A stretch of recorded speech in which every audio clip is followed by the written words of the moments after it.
দিনাজপুরে এক স্কুল ছাত্রীকে জোর করে চুমু দিয়েছে এক হাফেজ। ওই কাণ্ডের পর তার পালিয়ে যাওয়ার একটি ভিডিও সামাজিক যোগাযোগ মাধ্যমে ছড়িয়ে পড়ে। এর ৩ ঘন্টার মধ্যে অভিযুক্ত হাফেজ সাখাওয়াতকে আটক করেছে কোতোয়ালি থানা পুলিশ। সোমবার দুপুরে তাকে আদালতে পাঠানো হয়।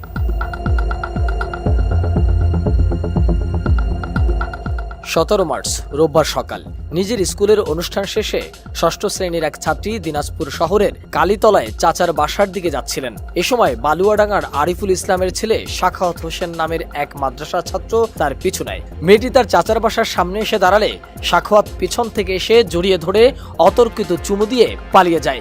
এ সময় অসহায় মেয়েটি চিৎকার করলে তার গালে গভীরভাবে নখের আঁচড় দেয় সাখাওয়াত। ঘটনার সময়ের সিসিটিভির ফুটেজ দ্রুত সামাজিক যোগাযোগ মাধ্যমে ছড়িয়ে পড়ে। সামাজিক যোগাযোগ মাধ্যমে ভিডিওটি ছড়িয়ে পড়ায় স্থানীয়দের সহযোগিতায় দ্রুত আসামিকে তার এলাকা থেকে গ্রেফতার করা হয়। পরে তাকে আদালতে পাঠানো হয় বলে জানিয়েছে কোতোয়ালি থানার ওসি তদন্ত AFM মনিরুজ্জামান মণ্ডল। ঘটনার পরপরই ওই স্কুল ছাত্রীর বাবা বাদী হয়ে সংশ্লিষ্ট থানায় নারী ও শিশু নির্যাতন দমন আইনে মামলা করেছেন। এদিকে আটক সাখাওয়াত কিছুটা মানসিক ভারসাম্যহীন এবং তার চিকিৎসা চলছে বলে জানিয়েছে তার পরিবার।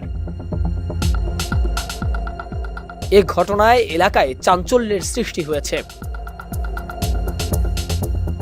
সোহাগ বিশ্বাস, ডেস্ক রিপোর্ট, ATN নিউজ।